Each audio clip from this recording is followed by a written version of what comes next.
Itu Iya, awal pertama kali. pertama kali saya melakukan itu sampai sekarang. Mimpi di siang bolong. Putu, kamu susah. Kalau udah susah, kamu dulu sudah minta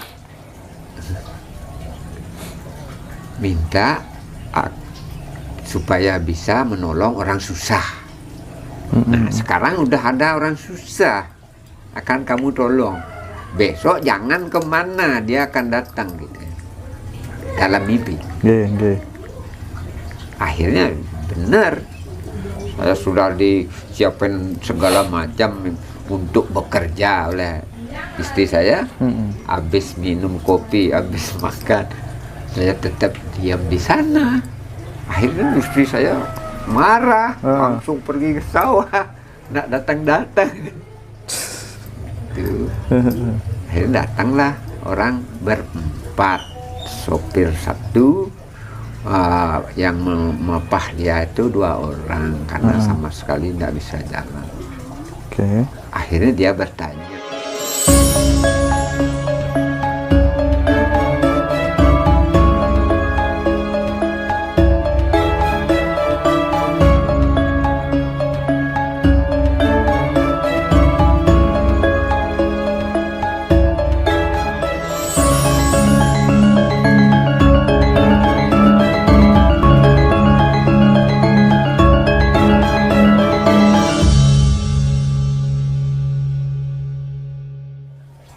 Akhirnya diberi ini yoga. Oke. Yoga itu artinya inilah yang harus kamu lakukan, itu artinya. Tatanan inilah yang harus kamu lakukan setiap hari bila ada waktu. Kalau tidak ada waktu jangan. Ya. Gimana itu Pak Putu? Tolong dijelaskan itu tatanannya. Tatanannya tape. Brata, kalau di agama itu Hindu itu katanya sebutannya tape, brata, yoga. Semadi itulah meditasi ke internasional. Tape, selalulah Anda melakukan jalan ini, cara ini. Brata sudah pasti pada saat melakukan itu kita tidak makan, tidak minum, tidak beraktivitas. Ya. Hanya itu, ya, yoga itu hanya itu yang harus dilakukan. Untuk mencapai puncak, yoga Anda adalah meditasi.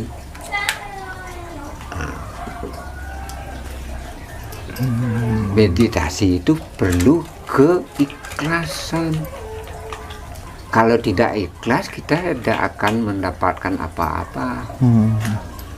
Apalagi takut. Kalau saya meditasi itu, yoga sampai meditasi itu, rintangannya, cobaannya banyak sekali. Bahkan bisa terasa ada ular melintas, apalagi sampai melilit badan dan mau mematuk mata. Itu cobaan dari Sang Pencipta, bukan manusia yang mencoba, yang menggoda kita melakukan hal itu. Nah, pendahulu kita, nenek moyang kita, itulah pantangan yang ditemukan, bukan orang sakti yang mencoba. Bukan bukan di Gondorogo yang mencoba, bukan Lia yang mencoba. Nenek moyang kita, pada zaman dia diajari oleh Trimurti, semua energi Tuhan yang akan menggoda kita melakukan itu, sehingga nenek moyang kita bisa membunuh dirinya sendiri tanpa jasad, yang disebut moksa. Ya, setahu saya belum saya pernah melihat orang moksa, belum saya pernah dengar. Yang saya dengar hanya ada pendahulu kita bisa memberitahukan keturunannya, jangan ganggu bapak tidur sampai sekian hari. Hanya itu dah yang tidak bisa diganggu tidur sampai sekian hari. Itu dia akan mencoba mengembalikan energinya Tuhan. Gitu. Kalau dia masih setelah waktunya itu dia masih hidup, berarti dia tidak bisa mengendalikan energinya Tuhan, dia tidak bisa moksa.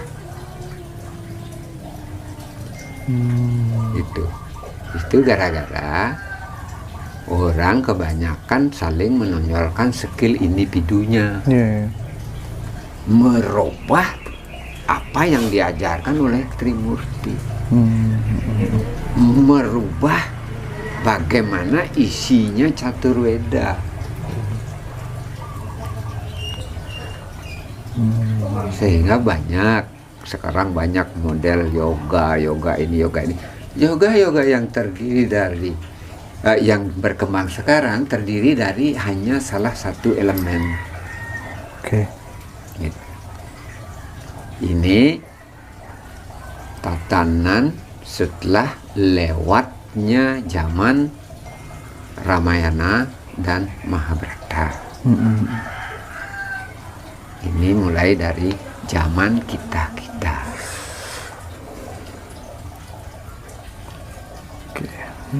Termasuk orang suci pun tidak pernah saya dengar melakukan yoga ini.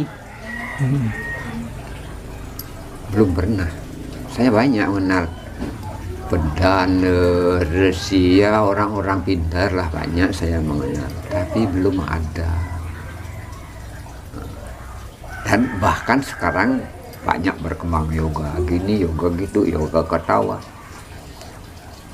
Itu pun bagus bagi dia, bagi yang mengembangkan itu. Saya bukan mempermasalahkan itu. Ya itu bagus juga, tapi untuk dia. Yang saya rasakan hanya ini. Saya yang membuktikan. Buktinya gimana? Saya tidak pernah bisa diserang oleh siapapun. Betapapun saktinya orang, saya tak peduli. Saya tidak mengundang. Saya tidak mempermasalahkan. Karena saya percaya dengan diri sendiri.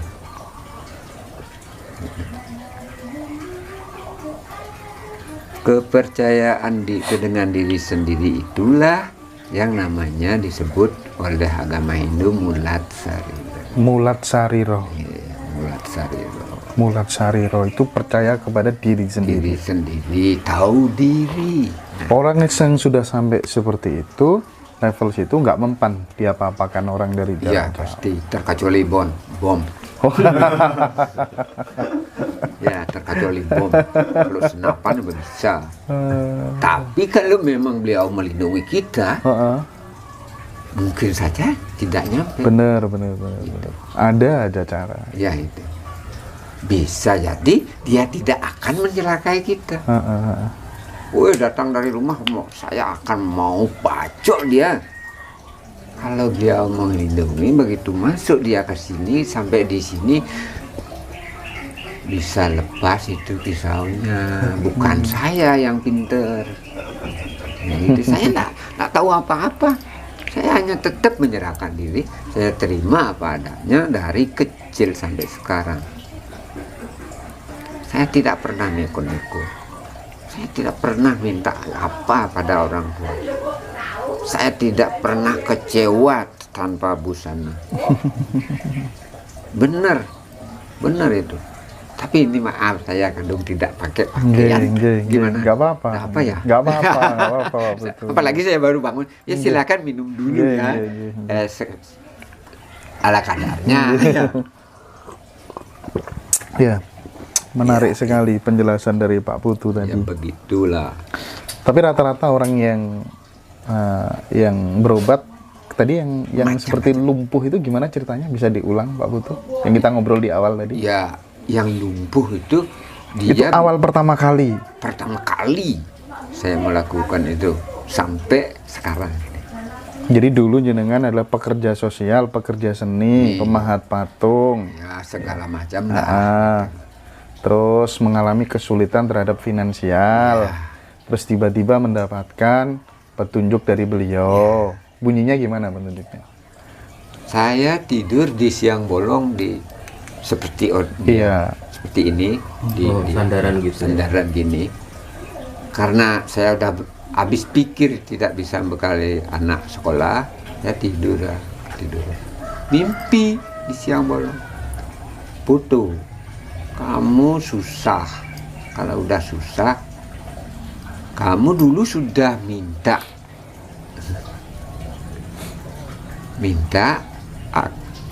supaya bisa menolong orang susah. Nah, sekarang udah ada orang susah, akan kamu tolong. Besok jangan kemana, dia akan datang gitu. Dalam mimpi. Akhirnya benar. Saya sudah disiapin segala macam untuk bekerja oleh istri saya.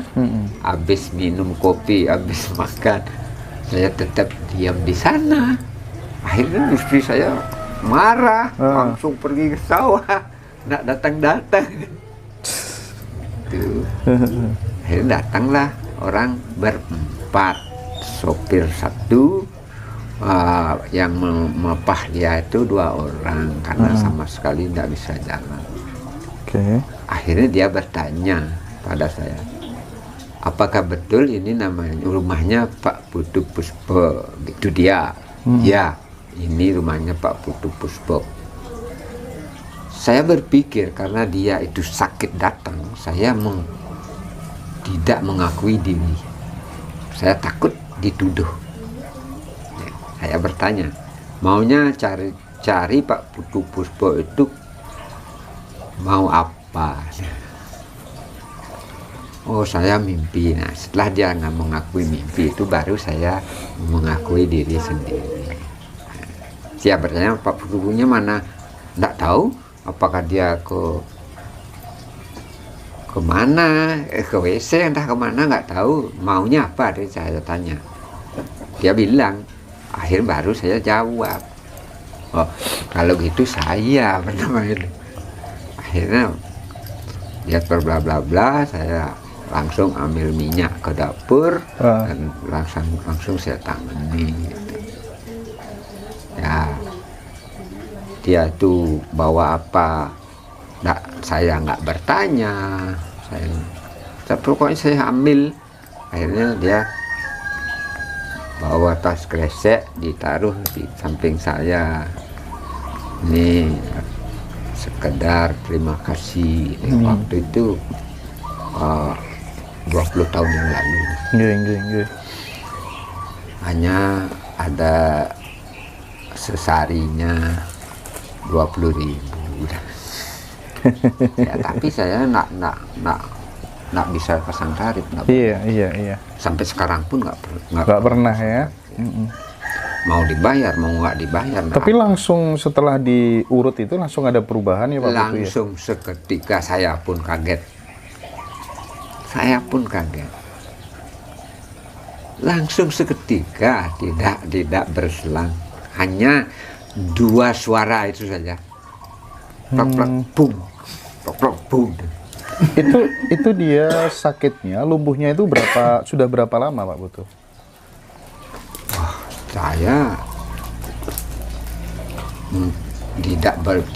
tidak tanya ya? Tanya tentang itu. Dia hanya bilang sudah vonis operasi. Oh, dari vonis dokter operasi. Ya, tidak punya uang. Oke. Itu akhirnya saya nggak bertanya entah kapan-kapan. Itu kan pengalaman pertama ya. Pengalaman selanjutnya ada nggak keajaiban pada saat nanganin orang yang sakit ya, keajaiban seperti itu lagi gitu yang susah untuk dilupakan begitu barangkali? Iya, ada banyak. Begitu sudah itu akhirnya saya menangani orang. Besoknya untuk nyambung langkah itu, besoknya saya cari bunga dan jual ke sekolah. Di sekolah akhirnya kepala sekolahnya semboyongan di lapangan, Iya. mau ke puskesmas. Oke. Akhirnya saya bantu dia. Puskesmasnya tutup, Bu. Jadi saya tolong. Akhirnya saya bawa ke kantor. Iya. Dan saya ya tangani dengan apa namanya itu embody apa. Akhirnya dia bugar dan dia kasih tahu teman-temannya Oh. itu keajaiban seperti itu. Kalau yang non medis banyak ya? Ya itu saya nggak mengenal medis non Oh, medis gitu ya. Pokoknya saya tetap tolong siapapun orangnya gitu. Kalau awal-awal dulu kan tanpa mantra, tanpa cara, karena belum dibimbing sama beliau gitu. Iya. Tapi setelah seiring berjalannya waktu ada tuh tuntunan itu, tatanan untuk Ya penyembuhan. itu di akhirnya yang dikasih tuntunan adalah yoga yang harus dikolaborasikan kombinasikan dengan pijatan. Oh, dengan pijatan. Karena Oke. yoga itu terbilang pijat dari dalam. Iya.